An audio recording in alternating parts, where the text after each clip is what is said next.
Amén. Pueden tomar su lugar. Muchísimas gracias. Vamos al capítulo número 1, en el versículo número 15, donde vamos a comenzar a desarrollar lo que el apóstol Pablo está enseñando y está diciendo que todo cristiano debe aprender a arraigarse en Cristo, debe aprender a edificarse, porque, querido hermano, no es algo común, no es algo normal que cada uno de nosotros o que un cristiano, después de que ha sido salvo, tenga las mismas convicciones, tenga su misma vida cristiana todo el tiempo. Todo cristiano debe ir creciendo en amor, debe ir ahondando, debe ir siendo un mejor cristiano, debe tomar más convicciones, debe ser un mejor hijo de Dios. Y eso es lo que Dios quiere para la vida de cada uno de nosotros como creyentes. Dios anhela que todos y cada uno de nosotros podamos ir creciendo y ser semejantes a la estatura de la plenitud de Cristo. De hecho, la escritura dice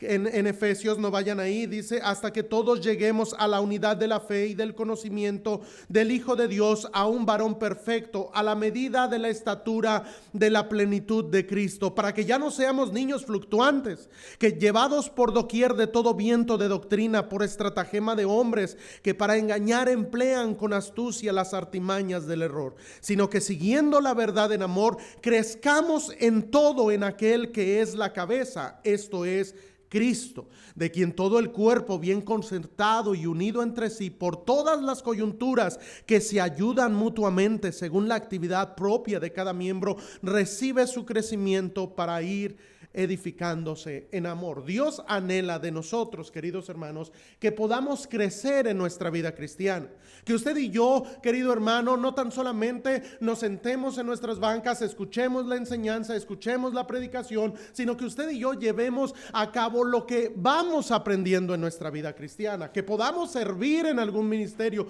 que podamos, a través de los dones espirituales que Dios nos da, llevarlos y traerlos más bien a la casa de Dios, y que nosotros podamos servir de una o de otra manera en los ministerios que una iglesia como esta desarrolla semana con semana. Dios anhela que todos podamos crecer, pero es importante. El capítulo número 1, versículo número 15, dice la escritura acerca de Cristo. Hablemos acerca de Cristo, acerca de ir edificándonos en Él, de ir nosotros ser personas que nos vamos a ir arraigando en Cristo. Y para eso es importante que conozcamos doctrina. El versículo 15 dice que Él, hablando de Cristo, Él es la imagen del Dios invisible.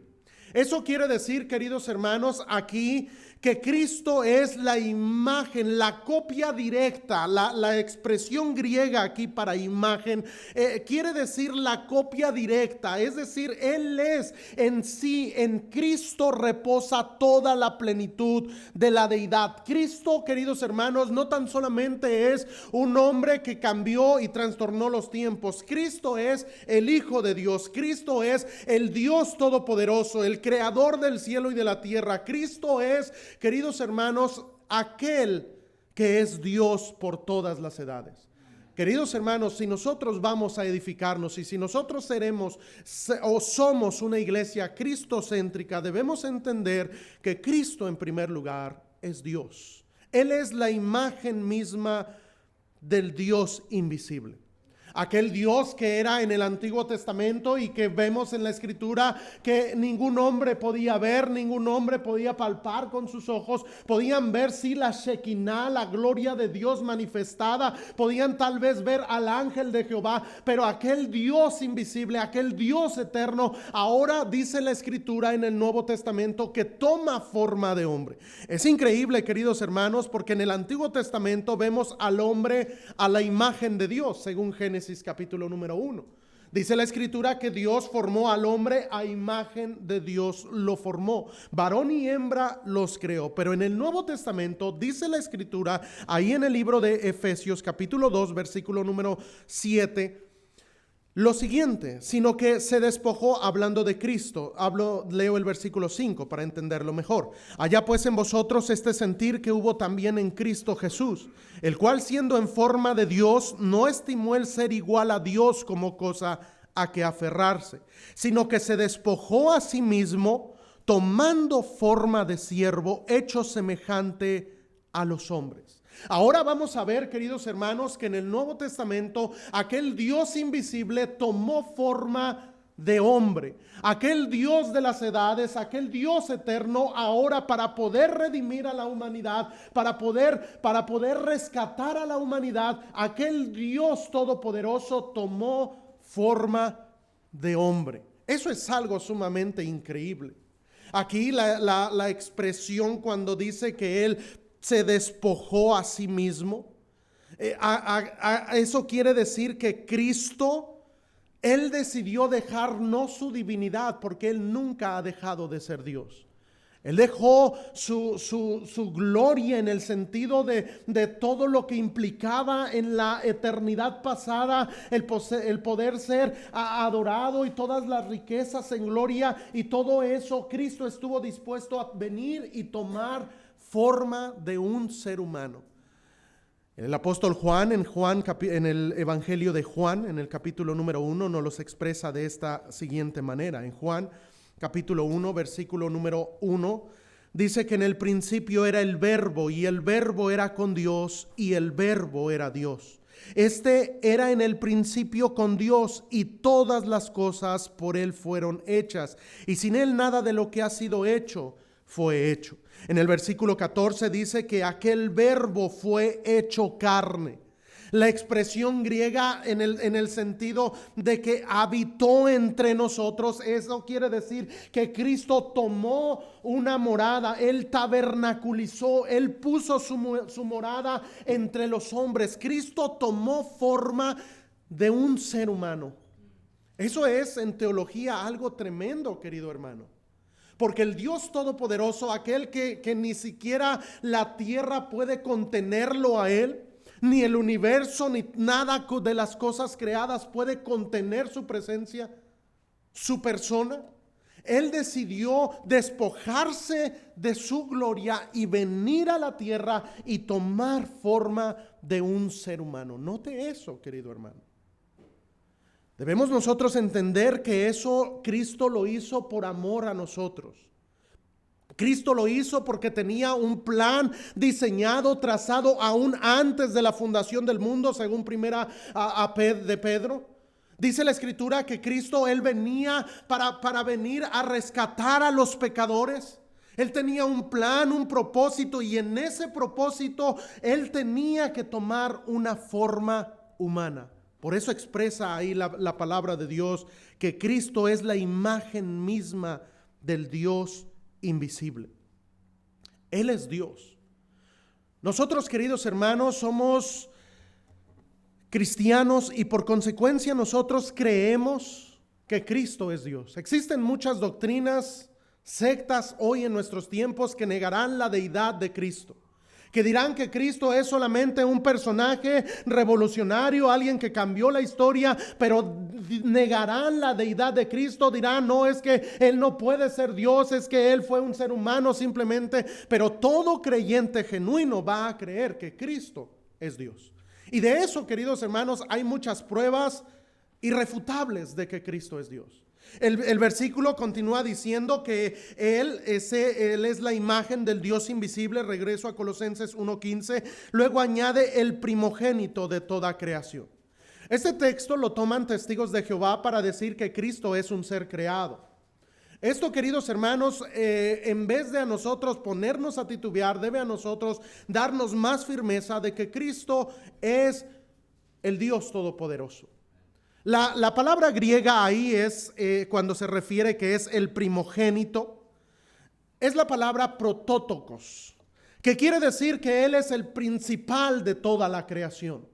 Podríamos nosotros traducirlo, y yo no digo que esté mal esta traducción, pero simplemente para ahondar un poquito, nosotros podríamos decir que Cristo es el principal de toda la creación. Él está sobre toda la creación. Él es el Dios eterno. Él es el todopoderoso. Él es el que está sobre todo lo visible y lo invisible. Él es el Dios todopoderoso, y Él, querido hermano, es sobre toda la creación. Cristo, queridos hermanos, es Dios.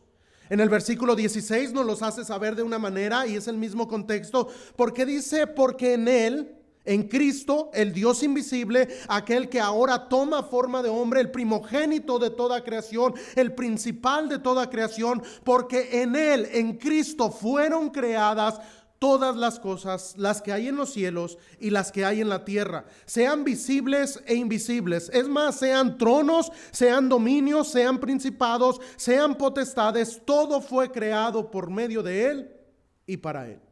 Debo decirles, queridos hermanos, que ninguna cosa creada puede crear, solamente Dios puede crear. Dios es el único creador, nadie más puede crear. La palabra y el nombre Génesis viene de la palabra o del verbo griego berishí, de donde viene la palabra bara, que significa crear de la nada.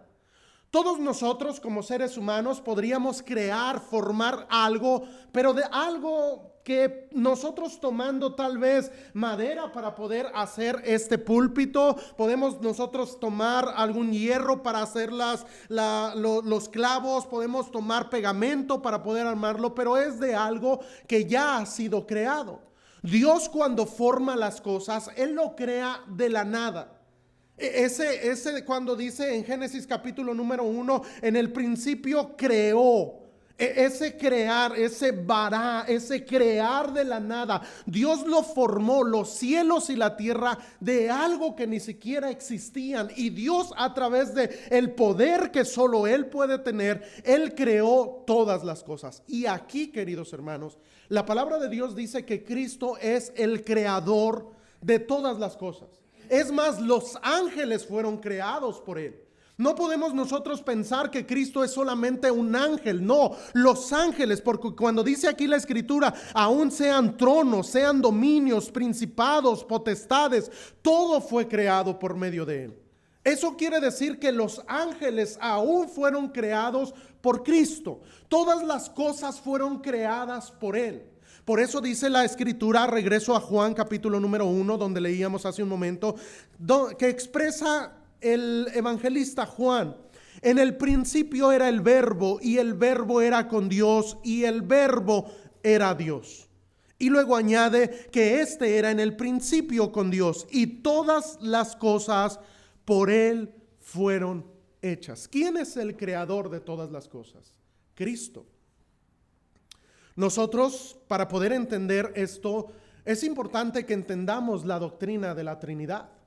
Nosotros no es que creamos en tres dioses, creemos en un solo Dios, en tres divinas personas. Y esa doctrina, queridos hermanos, la tenemos a lo largo y ancho de las escrituras. Aquí la escritura dice en Juan que en el principio era el verbo, y el verbo era con Dios, y el verbo no tan solamente era con Dios, sino que el verbo era Dios. Él es Dios. Cuando encontramos la Biblia, en la Biblia, y vamos al libro de Génesis capítulo número 1, por favor. Génesis capítulo número 1. En el versículo 1 vamos a encontrar la doctrina de la Trinidad. Y note por favor, porque dice la escritura que en el principio creó Dios. Ahora, déjeme preguntarle algo. ¿Quién escribe el libro de Génesis? ¿Quién lo escribe? Moisés. Ahora, si no mal recuerdo, en Éxodo capítulo número 3, es a Moisés que Dios le da el nombre con el cual iba a presentarlo delante de la gente. Y el nombre que Dios le da es lo que conocemos el nombre Jehová. El nombre yo soy. Dice la escritura ahí en Génesis capítulo 3, yo soy el que soy, te he enviado. Es decir, el eterno. Cuando Moisés está escribiendo el libro de Génesis y va a presentar a Dios ante toda la humanidad, Moisés no va a elegir el nombre Yahweh o el nombre Jehová, sino que Moisés va a elegir un nombre que para los tiempos que vivía Moisés, aproximadamente en el 1400 antes de Cristo, vamos a encontrar que era un nombre muy conocido en la cultura donde él estaba, que eran los egipcios. Y el nombre que se utilizaba para poder decir una divinidad en los tiempos de Moisés y aún en el pueblo de los egipcios era el nombre Elohim. que era básicamente era un nombre que se le daba a una divinidad que en aquellos tiempos, note esto, en aquellos tiempos, si existía un Dios, una divinidad falsa, que se casaba con otra divinidad falsa y tenían hijos, porque era toda una mitología y cosas de esa índole, ellos lo que hacían es que a ese conjunto de divinidades, de deidades, de dioses, obviamente sabemos que son falsos, le daban el nombre Elohim, que significaba una divinidad de dos o más personas. Eso lo entendía el mundo egipcio, lo entendía la civilización en la cual Moisés se desarrolló. Pero es increíble que él, siendo inspirado por Dios, porque toda la escritura es inspirada por Dios, Dios utilizó a estos santos hombres para dejarnos por escrito, palabra por palabra en la escritura. Dios no se va a presentar ante la humanidad diciendo: en el principio creó Jehová los cielos y la tierra, sino va a decir: en el principio Elohim creó los cielos y la tierra. Eso nos daba a entender que estaba delante de nuestros ojos, tenemos y logramos comprender que Dios existe, un solo Dios en tres divinas personas. Por eso es que en Génesis capítulo 1, versículo número 26 dice que entonces dijo Elohim, hagamos. No es, en el original no es una falta de ortografía que está diciendo Dios hagamos en plural, algo singular, algo plural.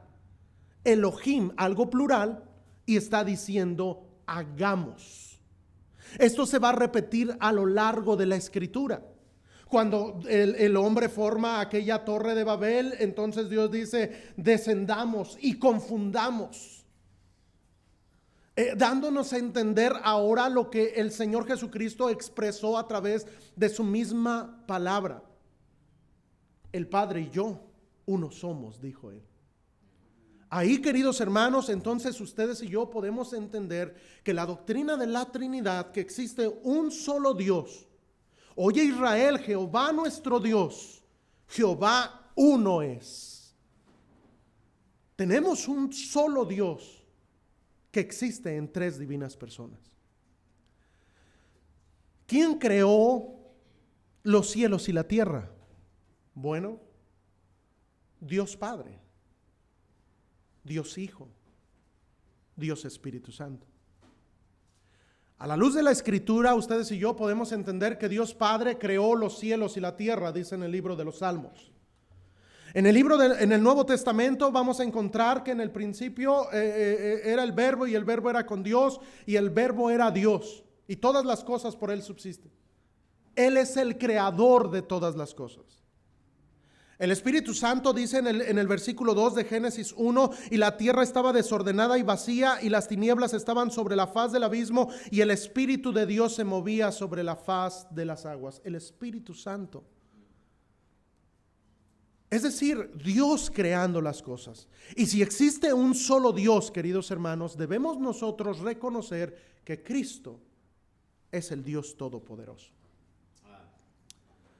Aquí en el versículo 16 dice, porque en Él fueron creadas todas las cosas, las que están en los cielos y las que están en la tierra, visibles e invisibles, sean tronos, sean dominios, sean principados, sean potestades, todo fue creado por medio de Él. Cristo es el creador de todas las cosas. Déjeme mostrárselo en un pasaje más. En Hebreos capítulo número 1, hablando de Cristo mismo, dice la palabra de Dios lo siguiente: Él es el creador, y si Él es el creador, entendemos que Él es Dios. Dice en el versículo 1, Dios, habiendo hablado muchas veces y de muchas maneras en otro tiempo a los padres por los profetas, en estos postreros días nos ha hablado por el Hijo, a quien constituyó heredero de todo, y note esto, y por quien asimismo hizo el universo. Él es el creador de todas las cosas. Nosotros somos cristianos. El versículo número 3 de Hebreos dice, el cual siendo el resplandor de su gloria y la imagen misma de su sustancia. Nosotros no podemos dudar ni por un solo segundo que Cristo es Dios. Tenemos evidencias contundentes en la palabra de Dios para poder demostrar que Cristo es Dios.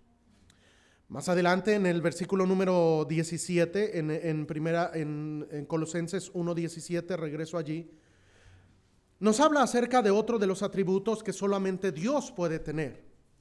Y dice en el versículo 17 que Él es antes de todas las cosas. Está hablando de Cristo.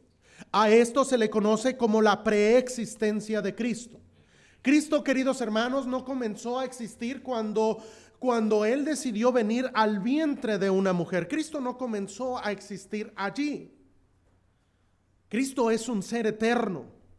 Él estuvo desde el principio. En el principio era el verbo y el verbo era con Dios. ¿Cuál principio? Bueno, el principio de Génesis. Aún desde antes de la creación del mundo, Cristo ya estaba. En el Antiguo Testamento vamos a encontrar muchas menciones de Cristo que se le ve o se le conocen como cristofanías o teofanías, es decir, la manifestación de la segunda persona de la Trinidad en el Antiguo Testamento. Cuando nosotros vemos, por ejemplo, que se le aparece a Moisés una zarza ardiendo y una voz que se escucha de ahí que le dice: Moisés, quita el calzado de tus pies porque la tierra donde estás, tierra santa es. Eso era una cristofanía. Cuando encontramos en el Antiguo Testamento el ángel de Jehová, la mención del ángel de Jehová que venía sobre Manoa, por ejemplo, sobre diferentes personajes, aún que lo veían y que veían aquel ángel de Jehová, era no más que otra cosa que Cristo. Cristo en el Antiguo Testamento. Cristo no comenzó a existir cuando Él tomó forma humana. Él es el Dios eterno. Por eso en Juan vamos a encontrar que se le dice, el Señor Jesucristo les dice a los fariseos antes de que Abraham fuese: yo soy. Él expresó en 7 diferentes ocasiones, cuando menos en el Evangelio de Juan, el nombre yo soy el que soy.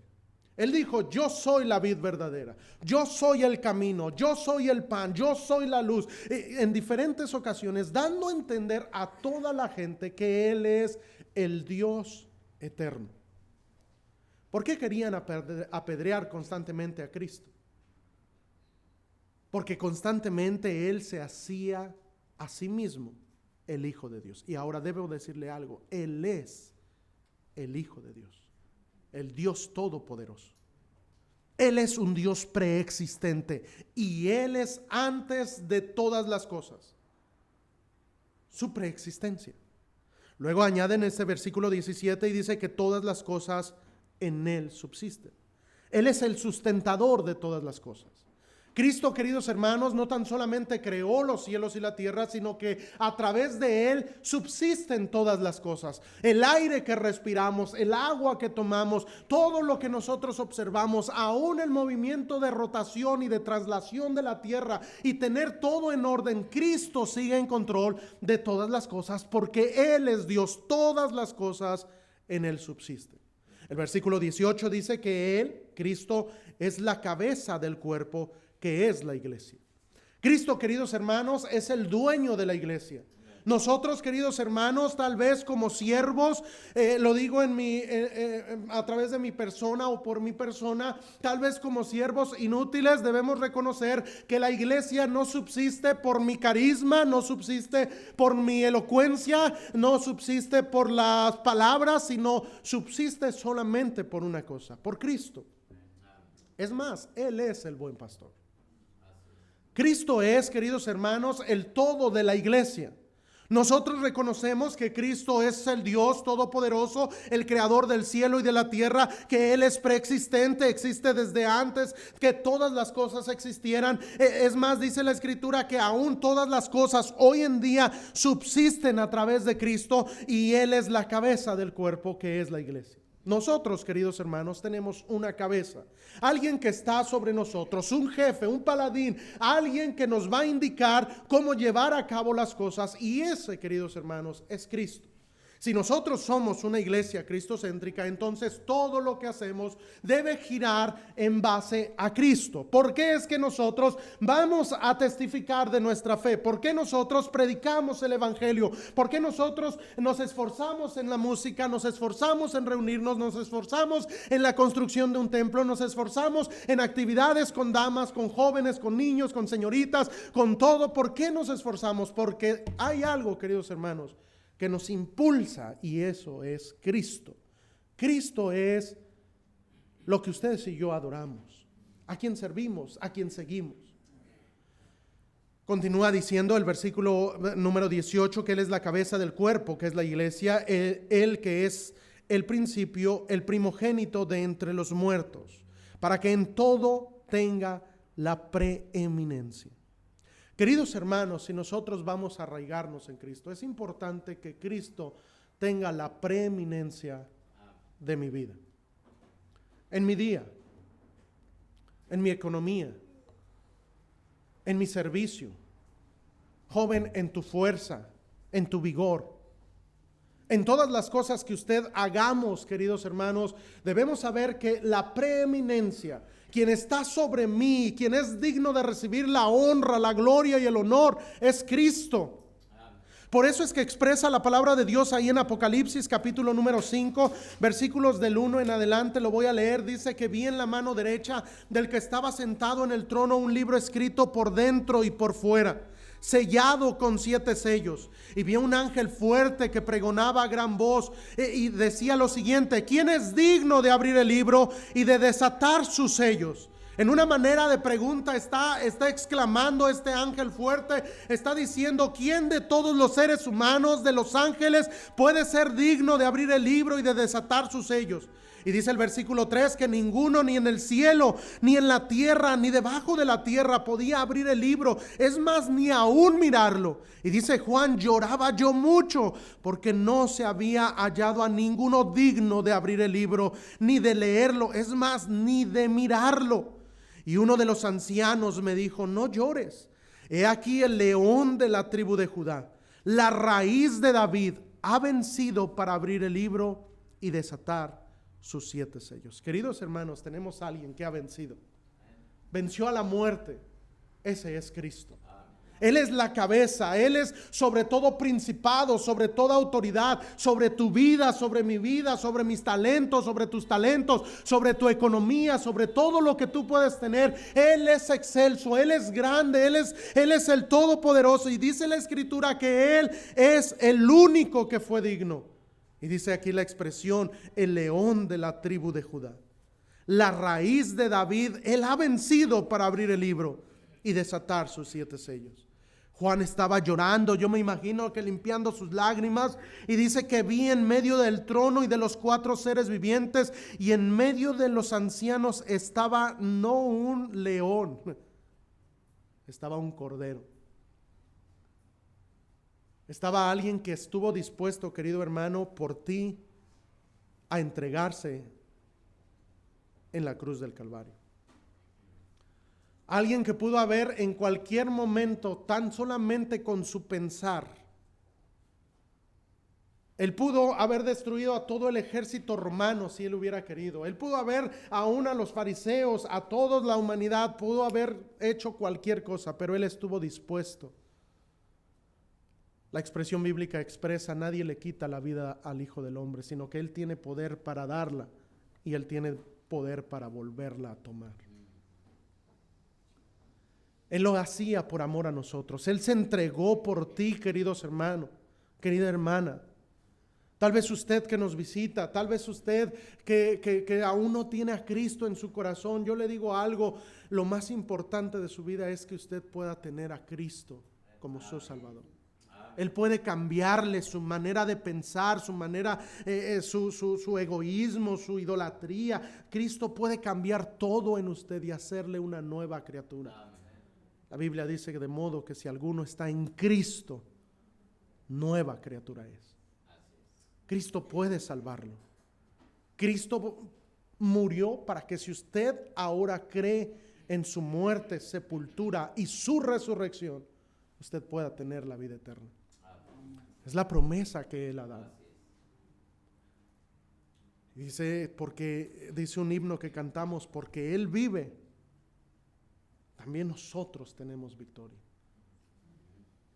Queridos hermanos, entonces Juan observa y ve de pie un cordero como inmolado, golpeado totalmente, que tenía 7 cuernos y 7 ojos, los cuales son los 7 espíritus de Dios enviados por toda la tierra. Y este cordero vino y tomó el libro de la mano derecha del que estaba sentado en el trono de Dios Padre. Y cuando hubo tomado el libro, los 4 seres vivientes y los 24 ancianos se postraron delante del cordero. ¿Cuál era la razón? Porque Él era el único digno. Todos tenían arpas y copas llenas de oro, copas de oro llenas de incienso, que son las oraciones de los santos. Y estos estaban ahí reunidos, dice que cantaban un nuevo cántico diciendo, note esto, digno eres de tomar el libro y de abrir sus sellos, porque tú fuiste inmolado y con tu sangre nos has redimido para Dios de todo linaje y lengua y pueblo y nación. Nosotros no éramos parte del pueblo de Dios, pero a Dios le plujo, a través de la sangre de Jesucristo, redimirnos. Nosotros no éramos parte del pueblo hebreo. Usted y yo no éramos parte de las costumbres de los pueblos en donde se escribió la Escritura, pero Dios nos rescató, hablando un idioma diferente. Allá en Medio Oriente, allá en Jerusalén no se habla español.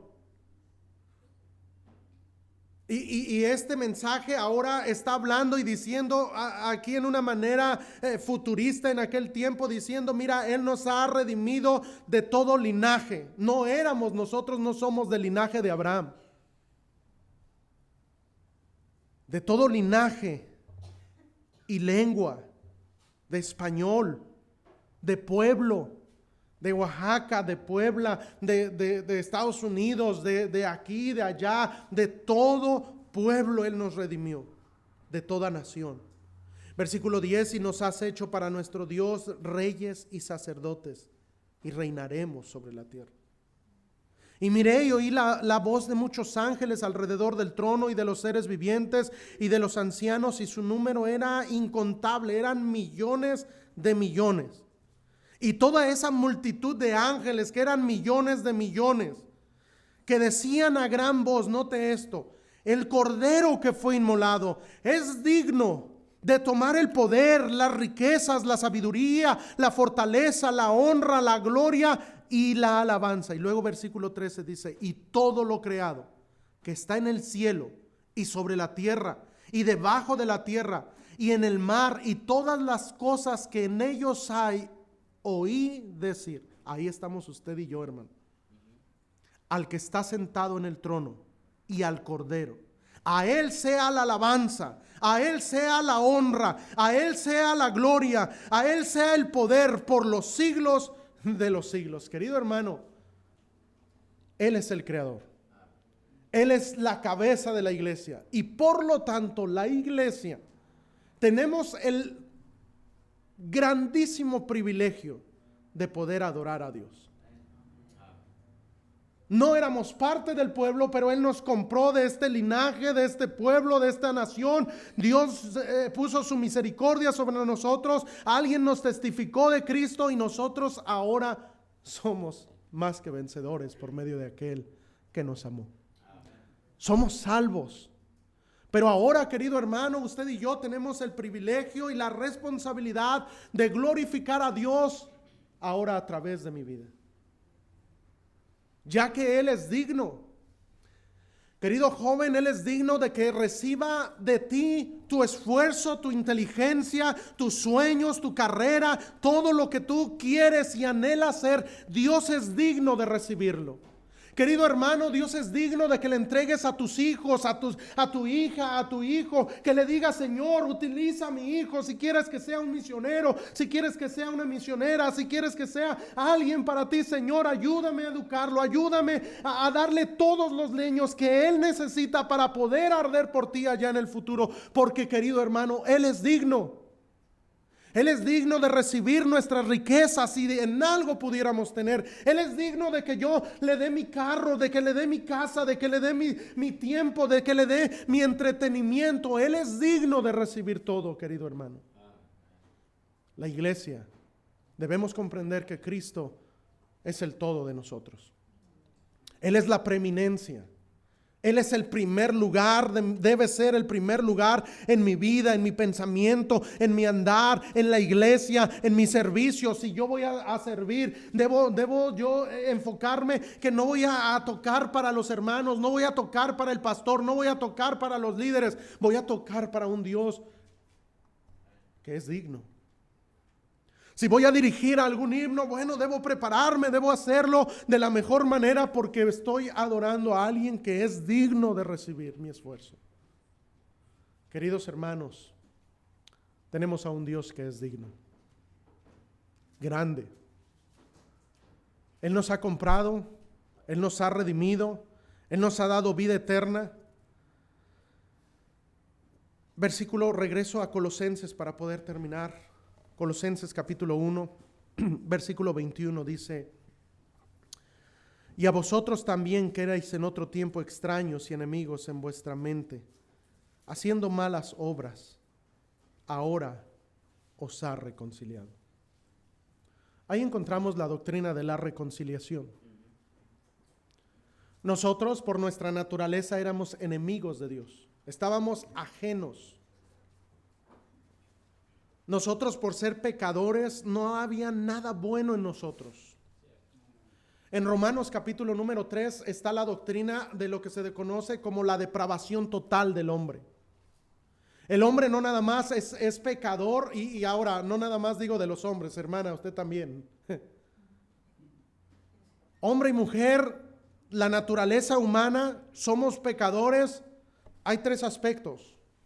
Uno es por herencia, el pecado heredado, el que recibo, no tan solamente recibí de mis padres unos rasgos físicos, sino que me heredaron pecado.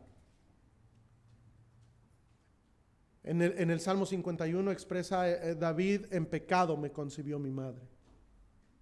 Tenemos un pecado que es un pecado imputado de la persona de Adán. Al ser él la cabeza federal de toda la humanidad, él imputó el pecado a cada uno de los seres humanos, imputación de pecado.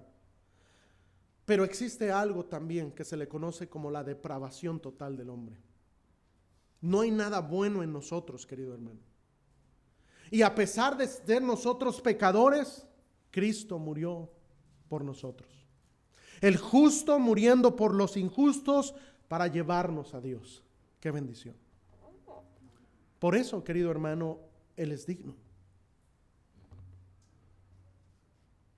Él es la preeminencia. Él es la cabeza de la iglesia. Él es el todo para nosotros. Quiero preguntarle, querido hermano, ¿qué es Cristo para usted? Piense por un momento. ¿Qué es Cristo para usted? ¿Lo tiene en preeminencia en su vida? ¿Por qué no lee la Biblia? ¿Por qué no ora? Si Él fuera su preeminencia, pasaría menos tiempo aquí y más tiempo aquí. En la economía, ¿Cristo es mi preeminencia? ¿Cristo es el todo de mí? Bueno, ¿dónde estás haciendo tesoros? No os hagáis tesoros en la tierra donde el orín y la polilla corrompen, sino haceros tesoros en los cielos. Cuando Cristo es el todo en la vida del cristiano, no se aferra ni aun a cosas materiales. Queridos hermanos, Cristo es todo. Él es antes de todas las cosas, es creador de todo. Él es preexistente. Él es el sustentador. Cristo, queridos hermanos, es aquel que está sobre todo principado y autoridad. Ahora Cristo está, según Hebreos, a la diestra de la majestad en las alturas, intercediendo. Él está allí tomando su posición como aquel que da dones a los hombres. Cristo sigue en la vida de la iglesia. En los Salmos vamos a encontrar una trilogía de salmos, que es el Salmo 22, el 23 y el 24. El Salmo 22 inicia diciendo: Dios mío, ¿por qué me has desamparado? Una alusión a lo que Cristo hizo en la cruz del Calvario. Todo ese salmo nos va a hablar acerca de los sufrimientos de Cristo. Tremendo salmo. La obra de Cristo. El Salmo 23 es la obra presente de Cristo en el tiempo de la gracia. Jehová es mi pastor, nada me faltará. Es la obra de Cristo ahora.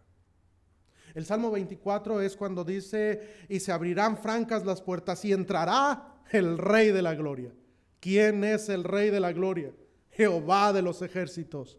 Él es el Rey de la gloria, Cristo, viniendo por segunda vez. Hermano, toda la Biblia habla de Cristo. Toda tu vida debe hablar de Cristo. Iglesia, predicamos a Cristo. No predicamos a alguien más. No, cuando una iglesia se empieza a desenfocar de Cristo, entonces es lo que sucede con las sectas. Hay iglesias fundamentales que tristemente se han perdido su enfoque en Cristo y ahora para atraer niños usan payasos, botargas. Lo que dice de no améis al mundo ni las cosas que están en el mundo. Espectáculos, shows. Y para poder hacer una escuelita bíblica lleguen tantos niños, 200, 300 niños. Vamos a traer a Spider-Man y a Winnie Pooh y esto y lo otro. Hermano, no, así no. No es a los métodos humanos, es a los métodos de Cristo. Y déjeme decirle algo, por eso es que muchas veces tal vez seamos criticados y nos digan: tu iglesia nunca va a crecer así. Pero yo le digo algo: mejor tener a Cristo que tener la fama de este mundo. Cristo es todo. Vamos a orar. Señor, gracias te damos por tu palabra. Tú eres el todo, Señor, en nosotros. Ayúdanos, Padre Celestial, a demostrar con nuestros hechos que tú eres exaltado en nuestras vidas. Tú eres la preeminencia de esta iglesia. Tú eres la preeminencia de nuestras vidas. Oh Padre Celestial, yo te ruego, si hay alguien aquí entre nosotros que de alguna manera, Señor, ha hecho a Cristo a un lado, tal vez ya es salvo, ya es salva. Pero Señor, no has tomado tú el lugar de preeminencia, el primer lugar, Señor, en sus vidas. Te ruego, oh Padre Celestial, que tú toques la vida, el corazón, y que hagas lo que solo tú puedes hacer. Si hay alguien, Señor, entre nosotros que no te conoce, Señor, sálvalo. Trae salvación, te lo ruego. Todos orando, por favor, dejo tiempo al pastor. Todos. Habrá alguien entre nosotros que diría: pastor, yo no tengo la seguridad de mi alma. ¿Dónde iría cuando yo llegue a morir? Yo no sé, pero aquí está mi mano, ore por mí. Yo quiero ser salvo esta mañana. Quiero ser salvo, aquí está mi mano. Yo necesito a Cristo en mi corazón. Yo necesito a Cristo en mi vida. Aquí está mi mano. Levante su mano, alguien le va a hablar de Cristo. ¿Habrá alguien así entre nosotros? ¿Habrá alguien así? ¿Habrá alguien así que diga: yo necesito a Cristo? Levante su mano. Levante su mano. ¿Habrá alguien así? Ok. Bien, aquí hay una mano. Qué bendición, gloria a Dios. Hermana Fernanda, y si pudiera. Aquí está Irma, por favor. Irma. Ok, perfecto. Ahí con Fernanda, por favor. ¿Habrá alguien entre nosotros? Los hermanos dirían: pastor, yo creo que debo de ubicar bien mis prioridades. Yo debo de poner a Cristo en primer lugar en mi vida. Aquí está mi mano, ore por mí. Cristo en primer lugar en mi vida. Aquí está mi mano. Cristo el primer lugar en mi vida. Aquí está mi mano. Gloria a Dios, bendito sea Dios. El primer lugar es Cristo en mi vida. Gloria a Dios, bendito sea Dios. puede bajar la mano. Ahí, hermanos, si usted levantó su mano, póngase de pie. Vamos a poner de pie un rato y decir, Señor, aquí estoy. Para demostrar, mi Dios, y decir, tú eres el primer lugar en mi vida. Nadie más, Señor. Tú eres el primer lugar en mi vida, Señor. Aquí estoy, Señor, de pie delante de ti, porque tú eres importantísimo para mí. Gracias a Dios, gloria a Dios. Alguien más de pie diría, aquí me pongo de pie en señal de que Cristo es el primer lugar en mi vida. Aquí está, gracias a Dios, gracias a Dios. Gloria a Dios, gloria a Dios. Usted que levantó su mano, póngase de pie, hermano, póngase de pie, hermano. Vamos a hablar con Dios, decirle, Señor, aquí estoy diciendo, tú eres el primer lugar en mi vida. Oramos todos ahí. Señor, estamos aquí de pie, Señor Santo, porque queremos decirte, Señor, que te amamos, porque tú nos amaste primero. Queremos decirte, Señor, gracias por fijarte en nosotros, siendo nosotros nadie, siendo nosotros indignos, pero tú en tu gran amor, en tu gran misericordia, nos amaste, Señor.